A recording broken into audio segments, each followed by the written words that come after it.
Good evening, Bahamas. Coming up tonight in our news. It's back to work for consultant physicians. We've got the details.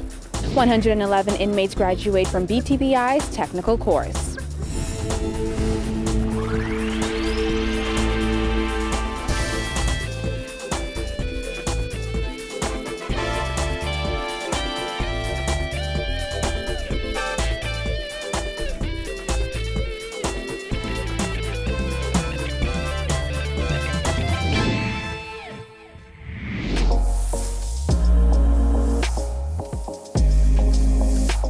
Our News is brought to you by Alive.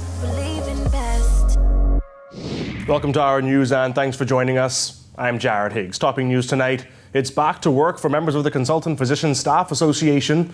CPSA Treasurer Dr. John Dillett confirming that a tentative agreement between the senior physicians and the government has been made. Kyle Joaquin has the story.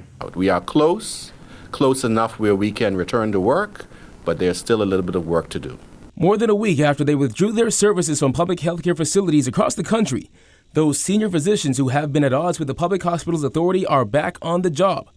After months of negotiations and pleading with the PHA, 2 meetings with the financial secretary produced a counterproposal, which the CPSA treasurer said was accepted overwhelmingly by the association. The membership is in agreement that we've made enough progress that we should return to work. I will not say that we are completely happy, but I think that this group has made some form of compromise because we want healthcare to continue to improve. The government has increased their offer on a number of fronts, and as such, the membership is satisfied that it's an agreement that we can all have. But when pressed about the details of that agreement, Dr. Dillett wouldn't say because it's still not official. Because it is a tentative agreement in principle, and there are still a few details that are left and remain, at this time, we wish to complete that first before these details may be expressed to the media. So because of that, we will withhold comment. Despite his refusal to elaborate, we understand the base salary for those doctors increased to $60,000 plus other benefits, including health insurance. We asked Dr. Dillett what would happen if things change and the formal agreement isn't reflective of the verbal one. I believe if the government of the Bahamas and the Public Hospitals Authority are able to maintain their word, the CPSA will maintain its word as well. So providing that both parties continue to bargain in good faith, then I do not anticipate any further action. Now again, no formal agreement has been signed as yet, but according to the CPSA treasurer, they expect to have that done by late next week. Reporting from PMH for Our News, I'm Kyle Joaquin. The Public Hospitals Authority says it is pleased that senior physicians' withdrawal of services has ended and that members of the association have resumed their full duties effective immediately. The PHA said in a statement on Wednesday, the PHA and CPSA reached an agreement in principle regarding the financial clauses in the proposed industrial agreement. The CPSA agreed to the financial terms and considerations raised and settled to discuss remaining minor matters in future meetings. The PHA anticipates that negotiations will further advance in good faith as both sides seek to fulfill our mandate of delivering quality health care to the Bahamian people. The PHA urged the public to listen out for announcements on the resumption of normal clinics and outpatient services. On the heels of 2 double murders that took place just 36 hours apart, Prime Minister Dr. Hubert Minnis telling reporters that Bahamians are no longer fearful of crime, pointing to a reduced murder rate. Minnis insisted that Bahamians are exercising their freedom to move about much more than they have in recent times. And when you talk to the average Bahamian, yesteryear, there was great fear of crime. They were fearful of coming out of their homes, fearful of driving around, etc. That fear has been relaxed. They're no longer fearful of crime. The Prime Minister's comments come as police investigate 2 double homicides just over a day apart. On Monday, a man and a woman were shot dead on the premises of Sandilands Rehabilitation Centre, while a late-night double shooting in Jubilee Gardens on Tuesday left 2 men dead in a vehicle with its engine running.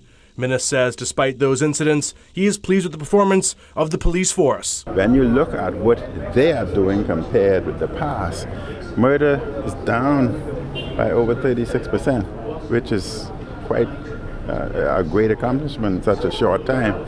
And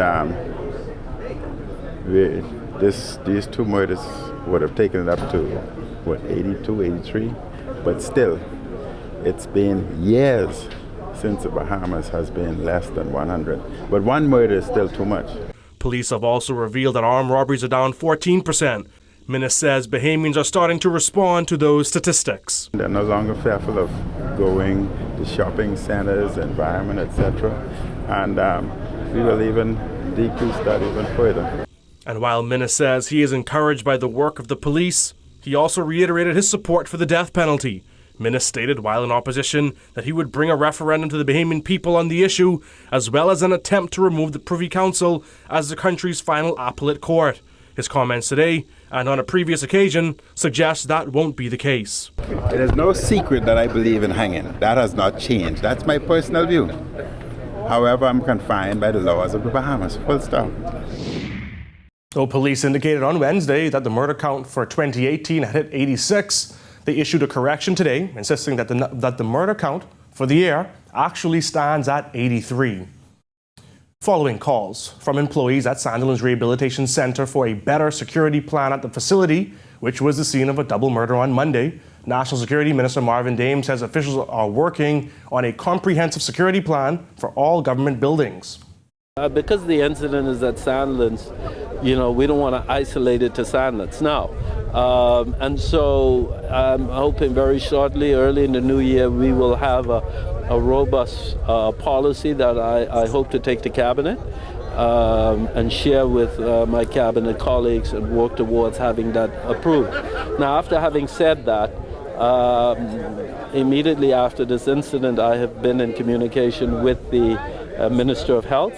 He and I have spoken. And we're looking at reviewing the security protocols there. Once investigations commenced, it was discovered that cameras at the facility were not working. Dame said not only are they working to fix that problem, but they're also looking to strengthen crime-fighting technology in the inner city. He says they've completed the RFP process for CCTV and gun detection.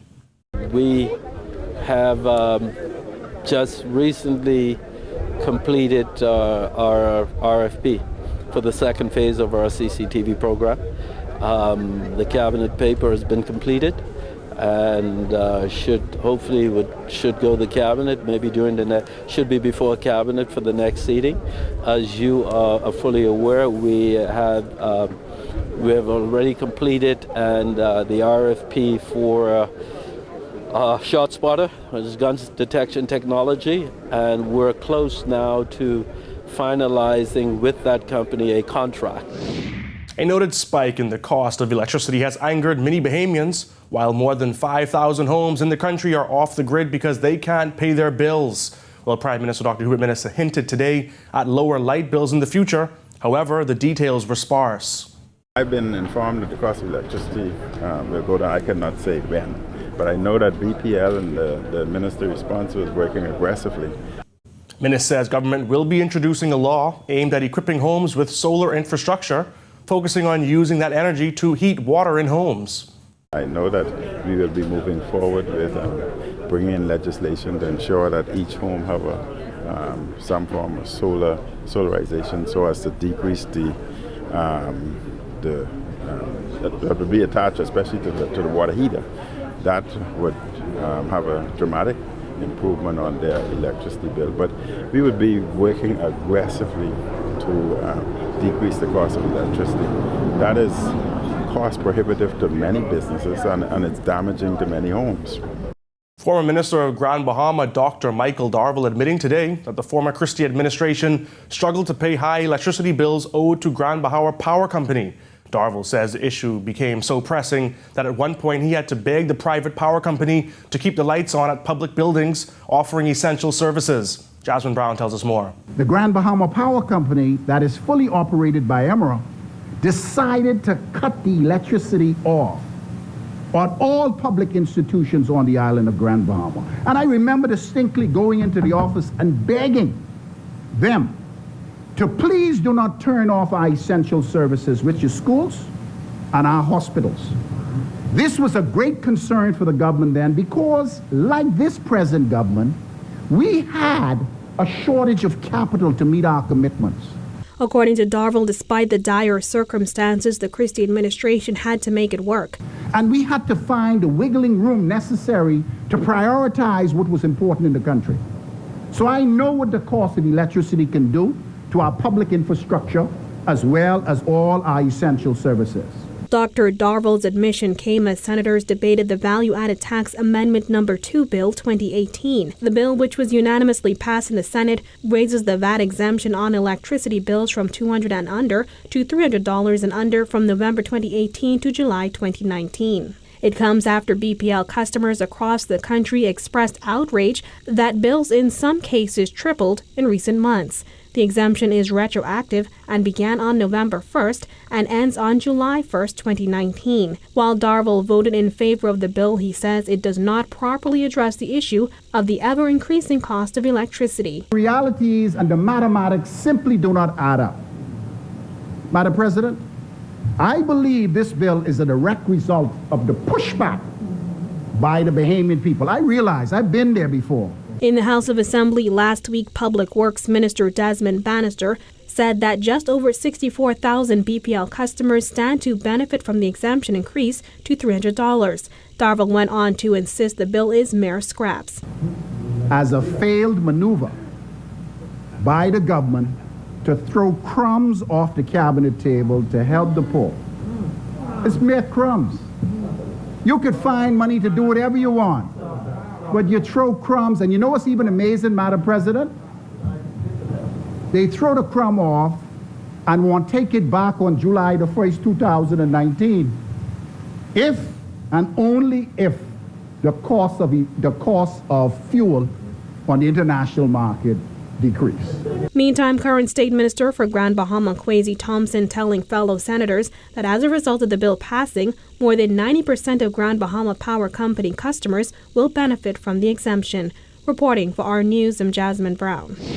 Still to come on Our News, a false customs declaration could land you behind bars. Plus, prison inmates complete job readiness training. That's coming up when Our News returns.